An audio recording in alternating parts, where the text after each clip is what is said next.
It's one thing to become a Dallas Cowboys cheerleader. It's a whole other thing to now be a Netflix star, to be showcasing this for the world to see your journey.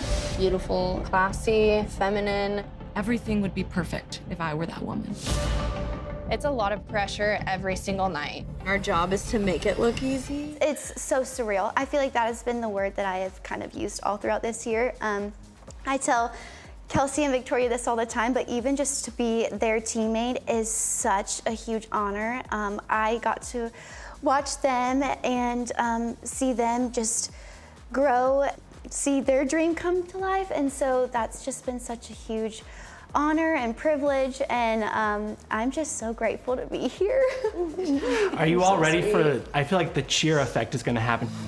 You have to jump on this train, but it's a lot of added stress on top of a season that's already super stressful because of the pressure that we put on ourselves to be great. Come on up here, come on up, come on up, come on up, come on up, come on up. Oh my goodness, Coach Monica. It's not that DCC is already a phenomenon and people know it, but a whole new world is gonna be watching, literally. Are you all ready for that? Do you feel like, because this show could be a time capsule, or it could be every year we do this and we showcase new people. Do we want to do more? Are we ready for more? Woo. We're ready for what the people want. We are ready for what the people want. Kelli, do we want to do more after this?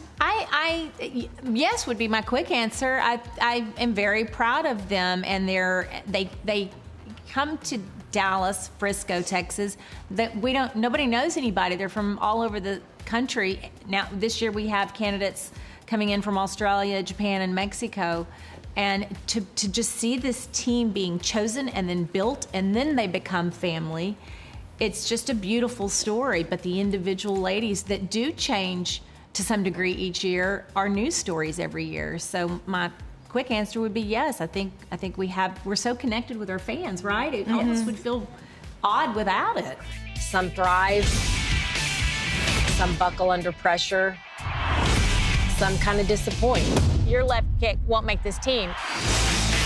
We're making cuts tonight. You are not in the top 36 right now. We're angry and we're emotional. It's kind of wild that this story is being put out in the world as you have to reset again. So are you ready to go through training again, to put yourself through it again? So for me, I know that I have something to lose now.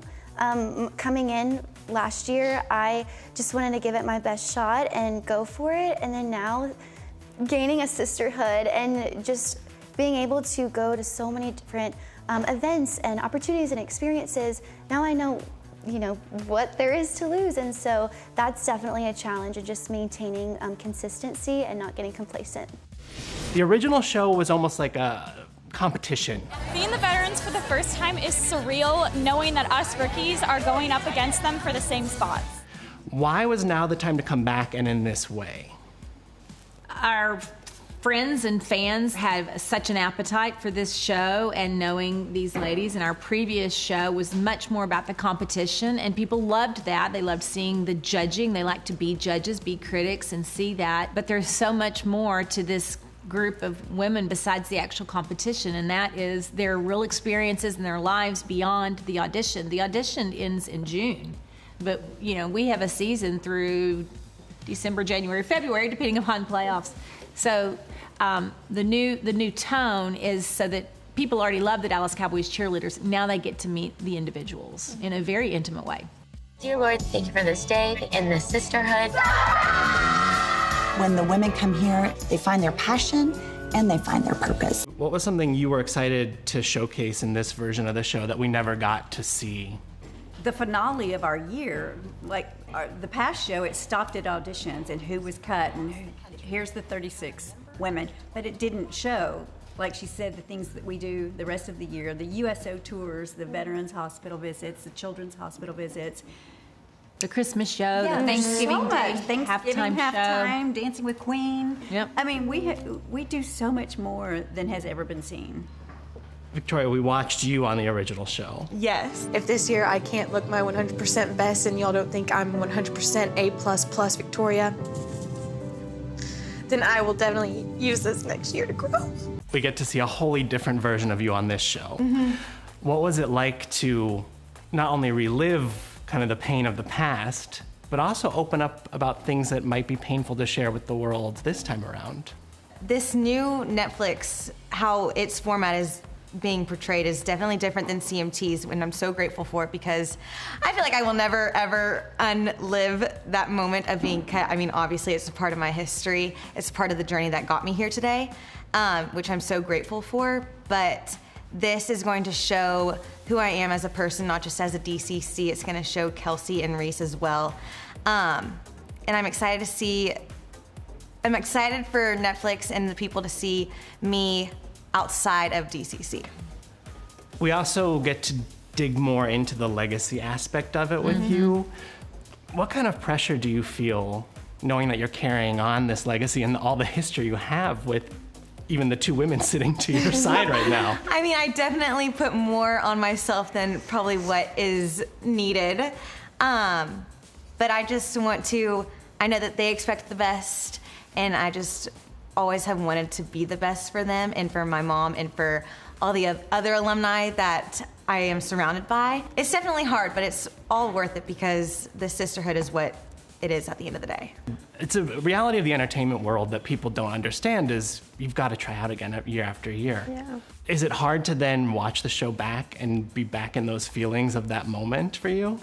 Just from my experience, I mean, it's just heartbreaking. It's like a piece of your heart is not following you into training camp again, and it's really hard to create a new family without those girls. Victoria, you can speak to this along with Kelli and Judy, but body image is a big discussion on this version of the show. And we see firsthand the pressures we put on ourselves, the pressures the outside world puts on us. I think a big commentary when people look back at the old show is, whoa, were they harsh. You have gained weight. All of that made the judges think, what's going on? If you don't get some of your weight off that the judges saw, I'm not going to defend it. How do you, Kelli, balance the reality of what you need in the team and what you're looking for with the outside conversation that might come with that? It is a delicate balance, and I've learned, and I hope I've grown through the years too, to understand just how fragile that conversation can be. Much like in Hollywood, wardrobe is a part of our presentation, and the uniform is not as forgiving as just normal street clothes, so there's that reality. But the girls are their best nutritionists amongst themselves. We encourage healthy eating, and we actually help provide meals. And we don't talk about weight anymore. We don't weigh anymore. That is dated, and it doesn't feel right anymore. So we try to grow as our society does and embrace that. I think we pick now even kind of a curvier figure than some years in the past. And I've learned by experience that if we say something, it just makes it worse. They are such athletes, and they work out so beautifully and hard on their own. They're very disciplined, and that's the way we've kind of transitioned. What do you have to say, though, to people who maybe see the needle has been moved, but not where they want it to be? The inclusivity isn't where they think it should be. I mean, it's only 36 people, and we do have a wardrobe requirement. It's a hard uniform to wear, but they're very athletic, and it's a part of the job to wear the uniform. Right. We also have to be very physically fit to be able to get through what we do. So that's really, I've even seen the team shift so much in the 5 seasons that I've been here. From when I started to now, we have changed so much with the world and the things that we do and prioritize and talk about, and like getting ready for photo shoots. Like I will not listen to any of the not eating and stuff. It's not a thing anymore. We don't want that. We don't allow that in that locker room. Like, we talk about it. We talk about healthy ways to do things because there is a healthy way to be ready for our job and able to do our job and look great as well. Absolutely.